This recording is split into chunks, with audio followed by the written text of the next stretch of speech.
first technique we're going to look at is using a white ink underneath your pigment ink. So your pigment ink is a nice bright colour. When you're putting it onto darker cardstocks, of course, that colour is just going to get absorbed. It dulls it down, you can't really see it. This gives a fantastic 3D effect. So we're going to start first of all with the white. I'm going to just bring in some floral stamps. So I will start gathering up my flowers. I'll have to do a few of these at a time because they're all individual stamps. I'm going to use my stamping platform just to bring that over, and I've got a white ink. Now it needs to be a white pigment ink, and you will need to allow this time to dry, so give it as long as you possibly can between impressions to allow each of the layers of white to dry. Now I also like to go in with 1 or 2 layers more than usual, so use my stamp platform, press that down, bring that over. You can see I've got some mist spots, so just pop that on. Because I'm sitting down, I'm not getting as much pressure as I usually would on my stamping platform if I was standing up. But I'm going to keep repeating this. As you can see, we've got that lovely bright white showing up there, and that will dry equally as clear. There we go. Nicely, just a little bit more there, and then I'm just going to remove this one, and I'm going to use that one again around about here to create a spray of flowers. Bear in mind I've still got the ink on that one. I'm going to leave that stamp there just because I've got a little more ink that I'd like to add to that again, and I think last time the other stamps were preventing that from going down, so I'm just going to repeat stamp this. So there, my white ink is completely dry now. I did use a heat tool just to take some of the excess moisture off, but you definitely want it as dry as possible. Now I'm going to lay each of my stamps back over where I stamped previously. Let's start with this one at the top as we did earlier. I'm just going to lay that over, but I'm going to offset it ever so slightly. So I'm going to bring the stamp either to the left or the right, up or down by just a few millimeters. I think I'm going to go down and slightly to the right with this, so ever so slightly. It really is millimeters, and I'm going to do the same for all of the other stamps as well. So I'll do these 2 stamps first. Now I've placed them on the white where they were before. I've shifted them ever so slightly, just a few millimeters off, so they're offset now. Pick up with my stamping block, and now I'm going to take another pigment ink. Now this is my bright colour, it's Cracked Pistachio, it's a lovely green. Of course, on the craft cardstock, it wouldn't show up nice and bright like this, but where we've got that white ink down, we will see a much brighter colour. So just fold that over, press into place, concentrating on the areas where the stamp is. I'm just going to allow that to soak into that craft cardstock a little bit. And hopefully you can see there, we've got this 3-dimensional look. I'm just going to do a little more colour there, so you can see we've got the darker line underneath where the ink is stamped straight onto the craft, and we've got the lighter colour where it's stamped onto the white or over the white. It's a lovely effect, and it's really pretty. It gives a dimensional effect to otherwise completely one layer or flat cards. If you prefer to post your cards, or you do post your cards, this is a great way of adding that extra texture. So now I've got 2 layers of the green. I'm just going to do that to the other 2 flowers here as well. So as you can see, we've got that dimensional effect there. That's all dry. You can completely fill your background here if you want to. I love that it looks 3D, that it looks as if there's raised areas. The stamp set that I used for this card was the Textures Stitch in Time stamps. These are my embroidery flowers, and these are available at craftstash.co.uk or craftstash.us. I will link everything down in the below description. So on to the next technique. When you're working with a brand new stamp, you need to prepare the stamp, and by that I mean you need to take off the coating that's left on there from the manufacturing process.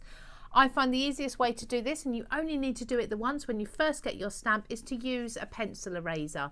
So I just use a large one. I keep this in my craft tool bag, and I just rub the flat surface over the top of the stamp there. This is really important if you're using stamps that have a large surface area as well.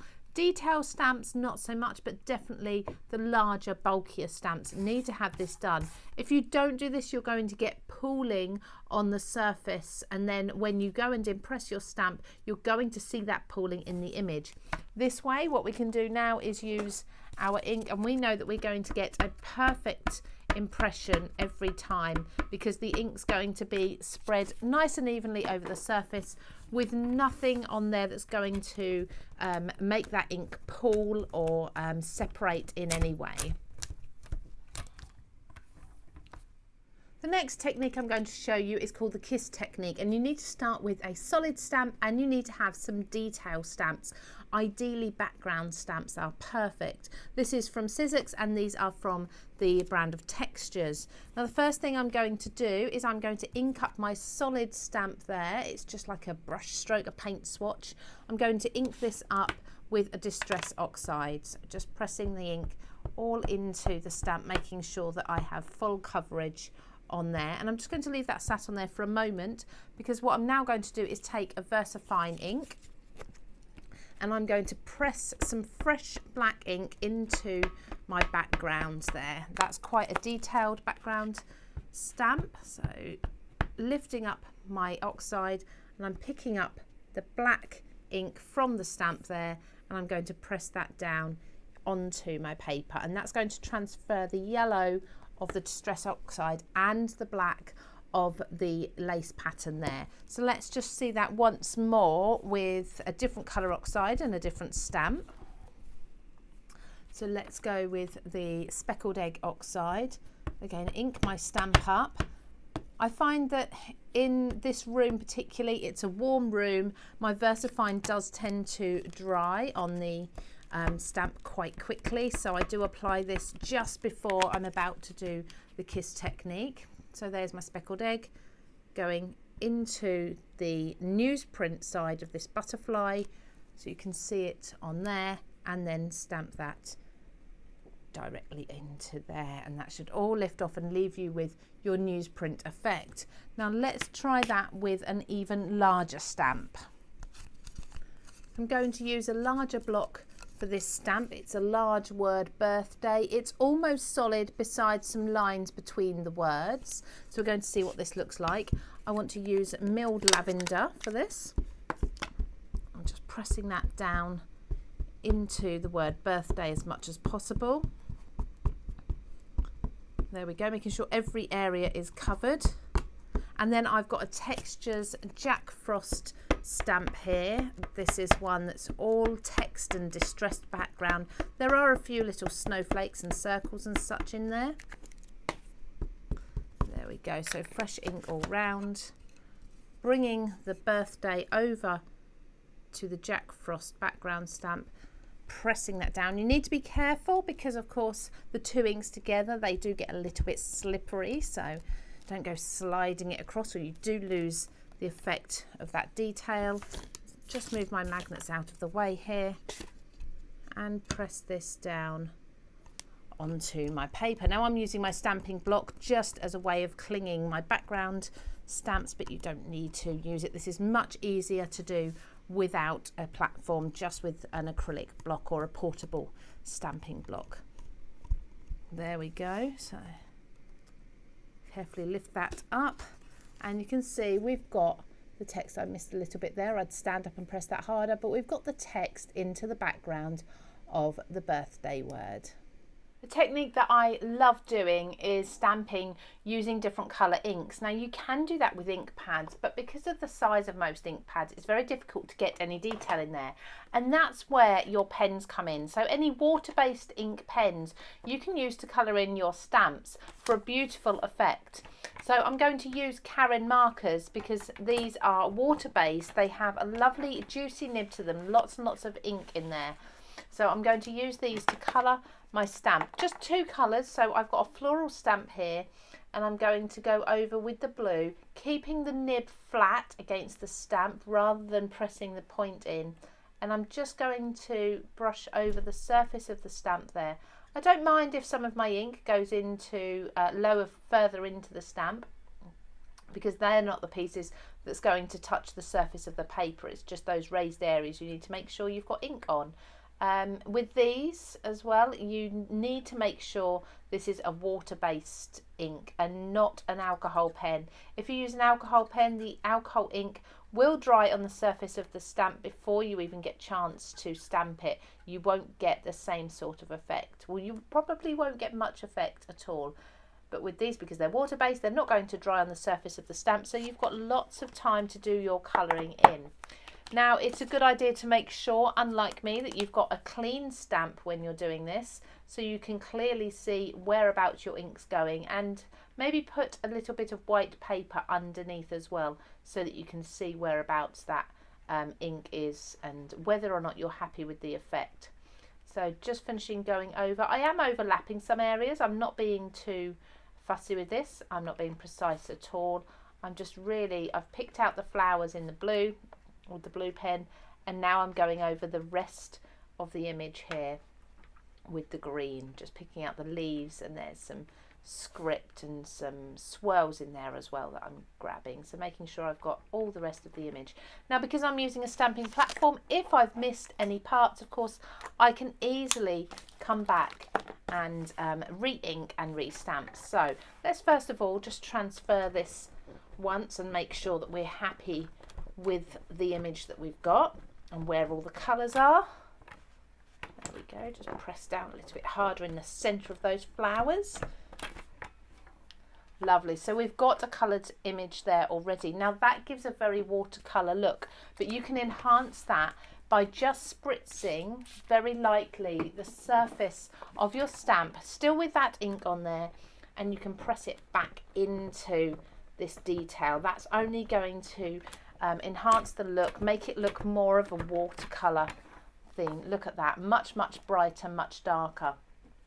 Now once you've got that, again we're using a watercolour or water-based ink, so you can go ahead and you can spritz your image if you want to, and just allow, this will take a moment or so, but allow those colours to start to bleed out even more, and you can then go in with your inks, maybe with a little bit of water on a brush, and you can paint inside the petals if you want to as well. Lots of different techniques using your stamps and using water-based ink pens. The next technique for you to try is using water to lift up your ink using your stamp. So many of us have ink blended with distress inks or distress oxides, and then we've flicked or splattered some water on there and it's lifted up where we've splattered. But now we can apply the water just where the stamp is. Now this gives kind of a looser effect, so you won't get the perfect image lifted up, but it's not far off. So I've blended into this paper a distress oxide in Seedless Preserves and Prize Ribbon, and I've made sure I've got lots and lots of ink on there. I'm just going to tack this down to make sure it doesn't move, just in case I want to re-stamp. And I'm going to take, this is a Textures Reflections heart stamp, so it's half a heart there and it's all made up of words. So I'm just going to bring that over, lift that up, and then I'm going to spritz this very lightly with with water. So very lightly just over there, making sure that I've not got any water that's going to drip from around the edge, unless of course you're happy to have those extra drips and droplets. So you don't want water running off at all, you just want it on the stamp. Turn that over and press that down, and I'm just going to hold that for a moment into my ink, allowing that to start reacting with the distress oxide. When I'm happy that I've pressed down everywhere over the stamp just for a few moments, I'm going to carefully lift that up, and as you can see already we're starting to get that effect, and if you dry it with a heat tool that will come even brighter, even quicker. Now of course you can keep repeating this with a little more water over your stamp until you've lifted up as much of that ink as you want to. You'll never get it back to the bright white paper that it was underneath, but it won't be far off. And of course don't forget that on your stamp you've lifted up that ink, that has to go somewhere, it's all sitting on your stamp, so just a light mist of your stamp there, fold that over onto a clean piece of paper or cardstock and just transfer that image. You never know what the result's going to be, but it's well worth just taking the time to do this extra stage because there we've got a beautiful ombre image there as well. So we've got the ink lift just with water, and then we've got that extra transfer. The very last technique I want to show you is my absolute favourite stamping technique ever. I've been doing this many years and I really do love it. So this gives you a bit of a vintage feel to any stamp. I'm going on to watercolour paper. It's essential that you go onto watercolour. It just doesn't work so well if you go onto a smooth cardstock. And you're going to need a water reactive ink such as Distress Oxide or Distress Inks. And you're going to need something that doesn't react with water. So I'm going to use my Versifying Clair. You're also going to need some water in a mist bottle too. First thing we're going to do is dampen our watercolour paper. Now you can do this lightly, quite lightly to start with, and allow that water to soak in for a moment. So it's a good idea to do that now whilst you're inking up your stamp. You do need to use a stamping platform for this technique because it's absolutely imperative that you stamp in exactly the same position both times. So we're going to be stamping twice. So I'm just going to go over with my brown while that water's soaking into the paper, making sure that I've covered everywhere. Now, the first stage of this technique, it does look a little strange, okay? But once you've added the black ink, it looks amazing. So don't be scared off when you see the first part. So I'm just going to hold that down. So this is a stamping platform where I have to hold the image down onto the paper, and hopefully you can just see around the edge here it's starting to wick into that wet paper. The ink is starting to spread a little bit. So I'm going to hold this for maybe 20 seconds, something like that, not too long.